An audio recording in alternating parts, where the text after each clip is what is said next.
Hi, my name is Mair, if you can speak Welsh. Maya, if you can't. So I am, I guess, the youth representative or one of the youth representatives on the Implementation Engagement Board for the Wolfson Centre.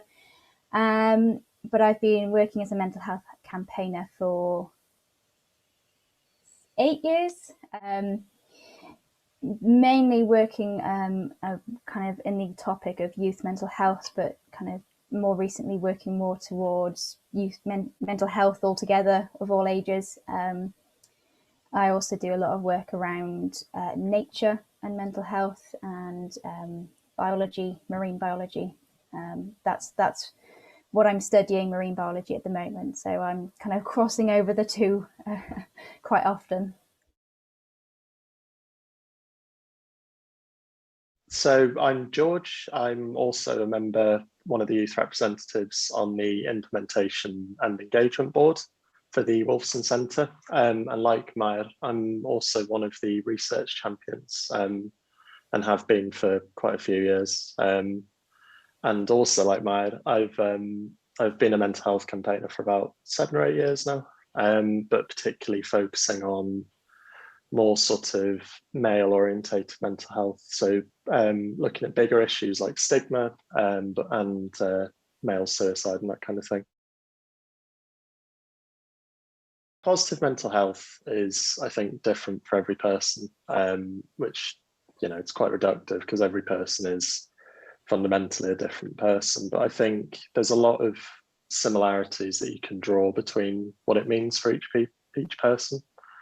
And I think the biggest thing that I think would probably be a state of kind of contentment. So that means contentment in your relationship with yourself, which I know can be incredibly challenging for some people, depending on the mental health issues that they're facing. But also kind of this sense of equilibrium. So for me, I feel incredibly balanced when I'm going for a run or like seeing friends and that kind of thing. And I think it helps me reach a kind of level, like a level place where I feel really settled. And I think that's probably what I'd go for in terms of positivity. What about you, Mo? I think to build on that, I would say it's also about authenticity, that you're able to live your life as you choose and want to live it, as yourself, and being comfortable doing that. And I think on top of that as well is kind of being able to negotiate and understand the barriers you face in your life, whatever they may be, but being able to do those and overcome those without compromising who you are or compromising your sense of self or compromising your health or happiness, and not feeling like you're stuck behind those barriers, and not feeling like you can overcome them. Yeah, I agree. I think for me it's a sense of not feeling safe, whether that be both physically unsafe or just unsafe within yourself, that you're not feeling like you can be who you want to be, or being that person doesn't feel right at that time, and not being able to feel comfortable where you are mentally or emotionally or psychologically. And I think that lack of safety or sense of safety then has a profound impact or knock-on effect on how you care for yourself and how you interact with the world around you. I think that the word safe's really interesting there, and that's not something that I've considered before, but I think that is probably a really good description of it. And I think I have a funny, well, not really funny, a running joke with my housemate that you can usually tell where my mental health's at by the state of my bedroom floor. So if it's covered in clothes or bits and pieces just left around the place, you can usually tell that I'm not checking in with myself well enough, or I'm feeling a bit distant, or sort of I'm having issues with whatever it is, with anxiety or being in a bit of a low place. And I think that feeds more widely into care. And I think care is something that I've clocked is something that can often be the first thing to slip. Even the smallest things, whether it's, you know, in my case, tidying up after yourself, or, you know, not focusing as much on, you know, things like eating well or socializing or like your sleep and that kind of thing. And it's almost like an ecosystem. And if one thing is out of balance, it can lead to a bit of a spiral. But it also, because it is just one thing, quite often making small adjustments can make a huge positive difference. Yeah, and I think you're saying there you kind of go into downward spiral. For me, it often felt like that I'd go into a downward spiral, and maybe the first or second time I wouldn't necessarily notice, but after a while I would notice. But if I was not well, then I would know that I was in a downward spiral, but not be able to reverse that. And I think that's actually quite a key part of that is sometimes you can do all the right things, but you're still in a downward spiral, and you may not be able to reverse it without support or help from either professionals or the people around you. Yeah, and I think, you know, we've all been in a situation where we've been having a tough time, and then all of a sudden someone just kind of pulls us out of it by just asking a little question of, you know, how are you? Like how are you really? Or even just pulling you out and doing something different. Like, you know, go for a walk or something has sometimes been really useful for me. I mean, for example, even being candid, I felt a little bit anxious last night, and I ended up getting dragged out by one of my friends, and we just went for a nice walk around Butte Park and in the rain. But there were rainbows, and it was a completely different environment. Really helped with that. I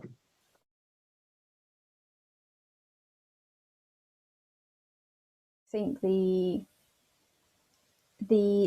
change in consistency, or the change in the ability to know what's going to happen the following day, is really important to our sense of a kind of internal stability, particularly for young people who are still growing up, they're still developing, they're trying to learn who they are and how they fit into a world. And if you're doing those things in a world where going outside can actually seem quite dangerous, and you don't know what's going to happen the following day, you don't know if you're going to be locked in your house in isolation, you don't know if you're going to be allowed to go outside, you don't know if you're going to be able to see your friends again. That lack of consistency and the not knowing has, well, I would say profound impact on mental health and development, because young people don't yet have the skills to know how to deal with those things emotionally and psychologically. And I don't think a lot of adults have those skills either. So we've asked young people to do a lot of emotional kind of work and a lot of psychological work over the last year that a lot of adults haven't been capable of doing. And therefore, I think the lasting impacts of that, the kind of lack of consistency and the not knowing is going to be quite important. And we're going to have to try and understand how that will play out for young people over the next couple of years. And yeah, spot on. I think if you go on any mental health website or any the most basic advice that you get about mental health, you see things along the lines of get outdoors, socialize, really focus on looking after yourself and that kind of thing. But we've been in a situation where everything, all of that advice pretty much has been kind of, you've been unable to do it.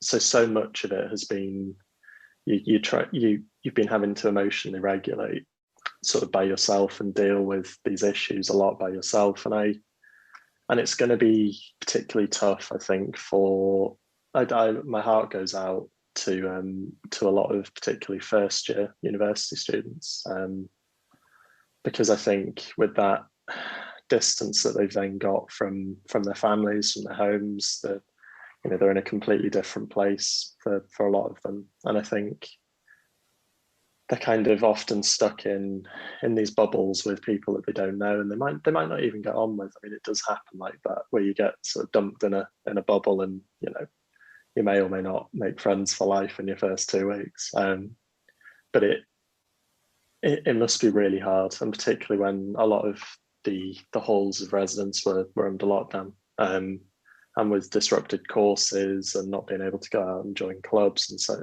that's sports clubs, that's not nightclubs. But I guess it applies. That's going to have an impact for sure.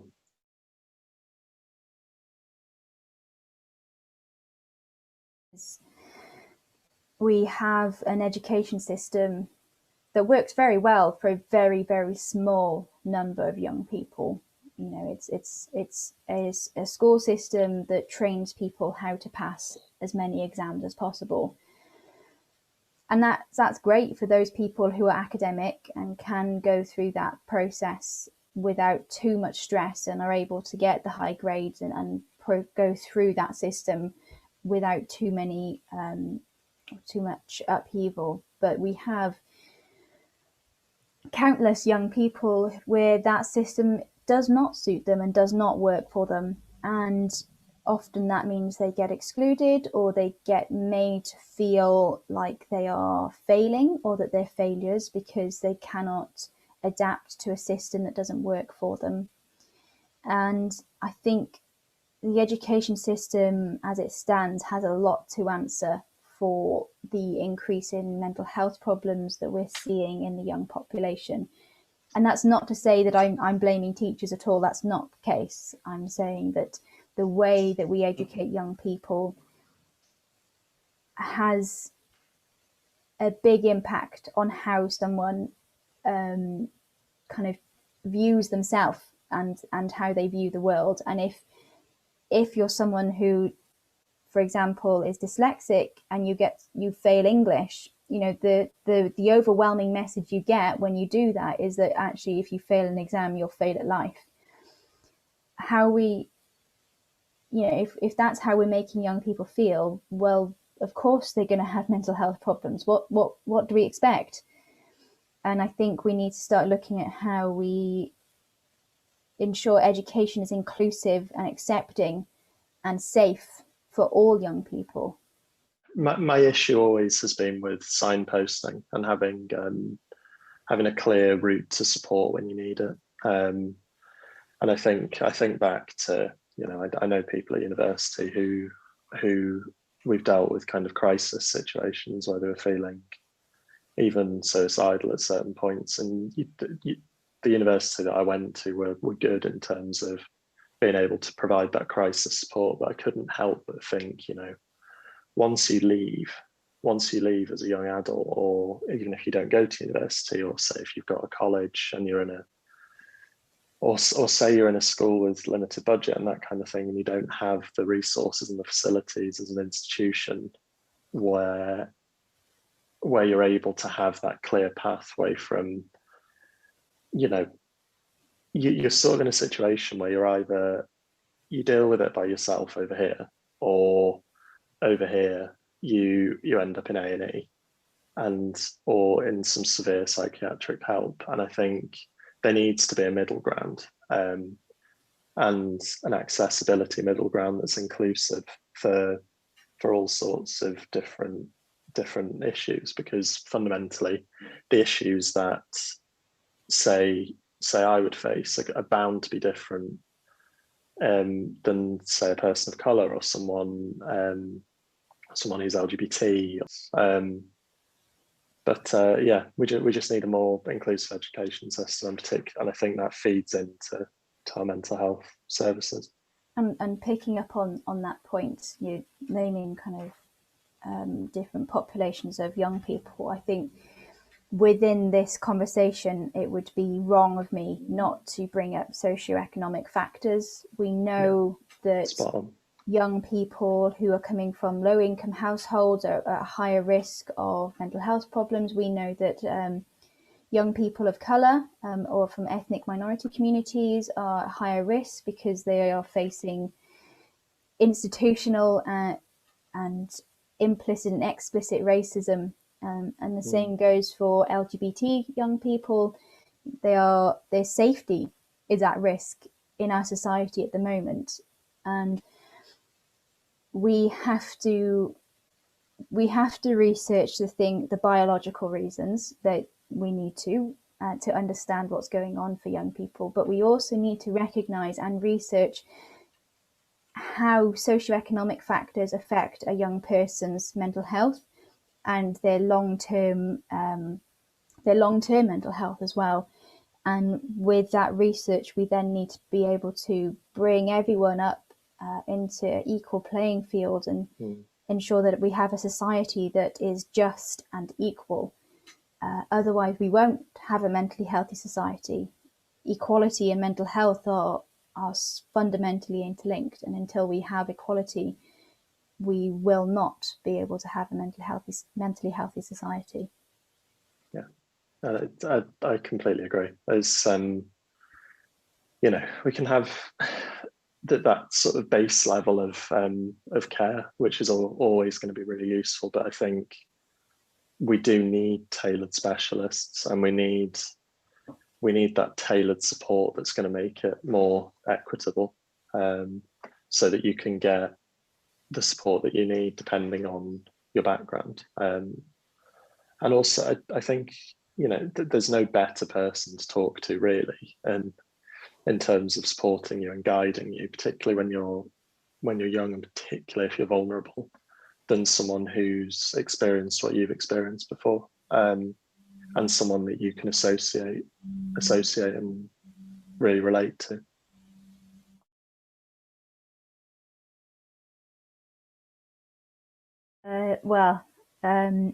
As a lifelong science lover and scientist in training, science is and research is the first step in changing something. We have to have good quality, reliable, repeatable evidence and results to show us what is the correct way of understanding something. And once we have the correct way of understanding something, we are then able to take that to policymakers, to change makers, and show, to change the way we live our lives or change the society we live in. I think research is the first step in bringing equality to society. If we are able to research both the socioeconomic factors and the biological factors that go into mental health, particularly young people's mental health, then we can start to look towards a future that is equitable, and that in a kind of society that promotes mental health and encourages and helps children and young people to develop healthy senses of selves and self-worth and contentment. Yeah, the only thing I think I'd add to that is I'd focus on the outcomes as well. And I think my worry, not being from a science background, would be translating that research into clear solutions that we can bring to the table, whether it's ways of advancing, therapy, or ways of advancing, say, medical research and medical interventions, that kind of thing, or whether it is just as simple as the benefits of say breathing techniques or different breathing techniques on calming anxiety. I'd be really keen for the research to pull away from not away, but at the end of it all, it's the young people that have to be the priority with this. And I think the research has to be something that we can see change their lives. And I don't want the research to just remain research. I want it to be, practical solutions as well. I totally agree, and I think that's where cooperating and working with young people, and treating the young people that are feeding into research as equals to the researchers, is how we do that. In the past, research was done within institutions and not really shared outside of those institutions. It was published in academic papers that weren't accessible. Scientists went to speak to other scientists at academic conferences.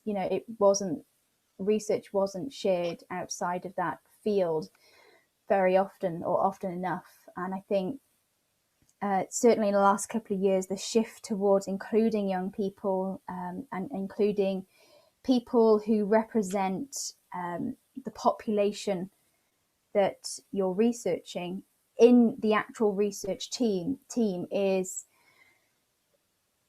incredibly is key to ensuring that research doesn't just remain within the academic community, that it gets spread wider, further afield, but also remains that it both has scientific merit, but then can be translated into outcomes that will impact people in their real lives.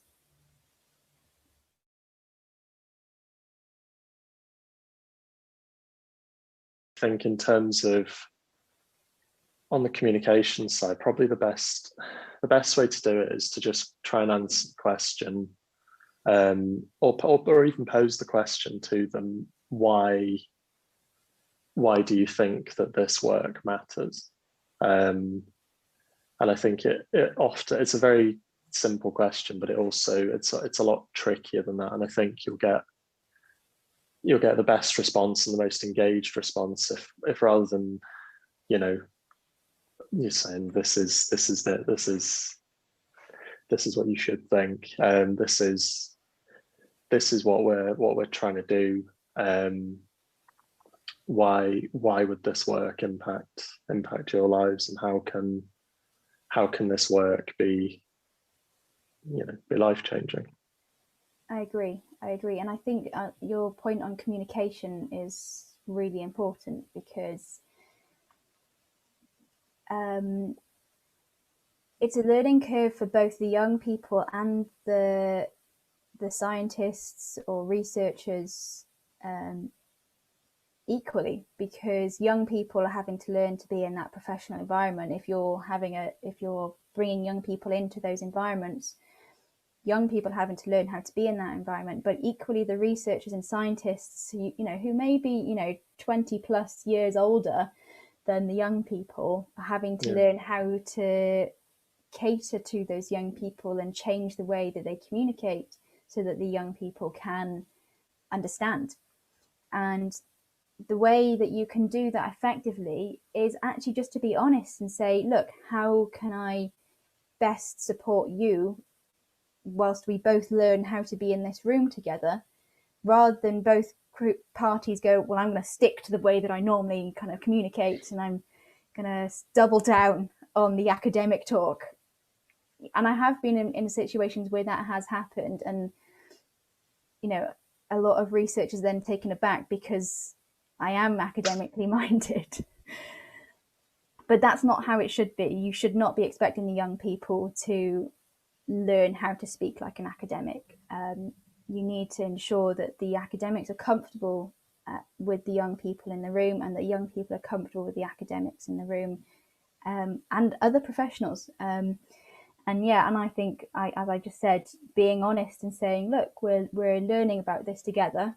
We'll probably hit some roadblocks. Let's work this out together, and we'll figure out how we best communicate with each other, and how can we best get the most of each other's knowledge and experience into this work that we're doing. I think that's one of my kind of what I say quite a lot to a lot of people who don't quite understand how to communicate in those situations. Teamwork. Yeah, it's very simple stuff, but because it's never been done, and we have a society and professional bodies which are very much in silos. They work in their little way, and they don't like working in other little silos. You know, they don't expand out of that. It can become quite tricky, even though that on the face of it, it's quite a simple thing to do.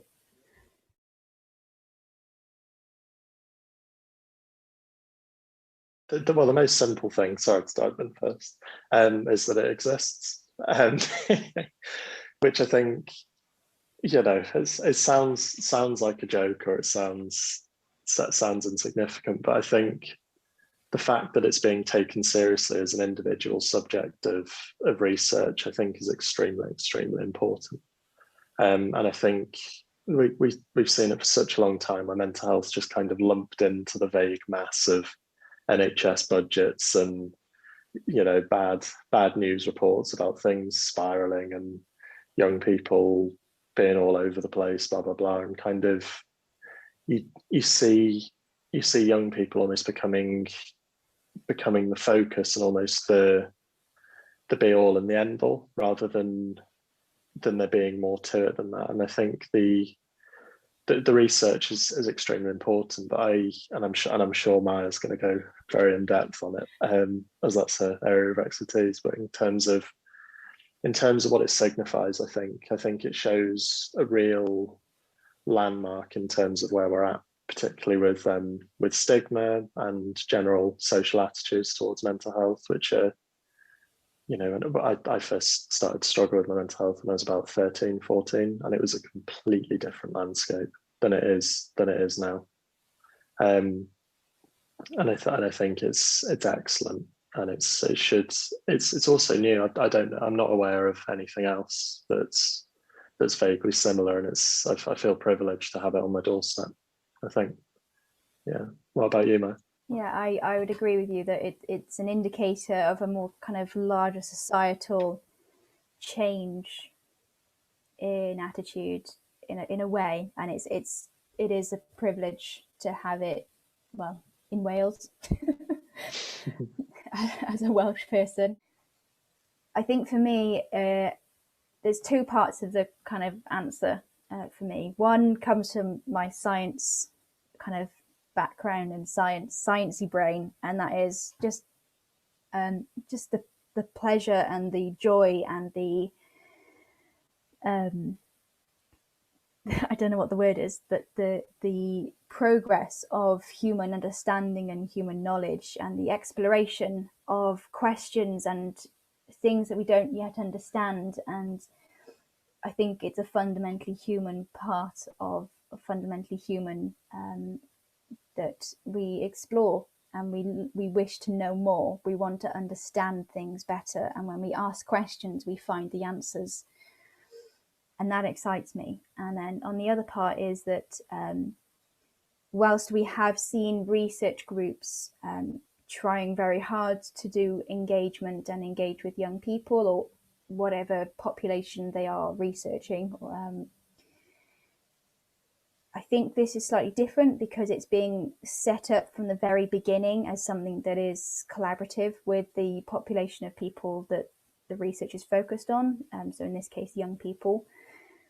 It's not starting halfway, you know, it's not been set up 50 years and now they're starting. I think that we have a unique opportunity with the Wolfson Centre to get the policies, to get the behind the scenes groundwork done right, which will enable access, enable inclusion, and enable equality between those who are experts by experience and those who are experts by training.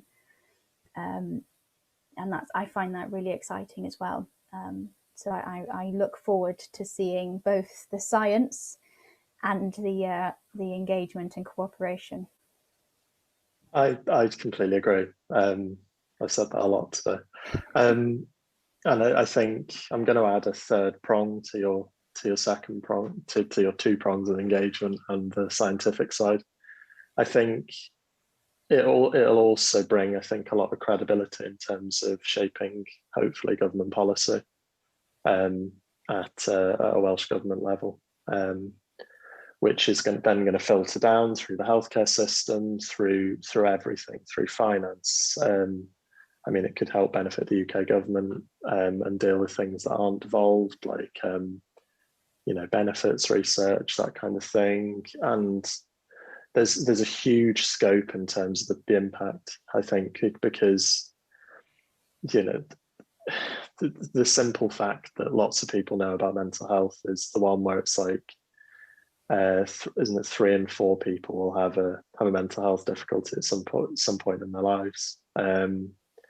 And there was always a stat that stuck with me growing up, which was something like, I'm probably going to get this wrong, but something like 50% of adult mental health conditions are diagnosed by the time, not diagnosed, but they've presented themselves by the time that you're about 14. And I think that's really stuck with me. And I think simple statistics like that can have such an effect, because they can help drive a public narrative, but also a narrative that feeds through and is going to support the scientific research and is going to make engagement a lot easier. So I'm very excited. So there's lots to come, hopefully.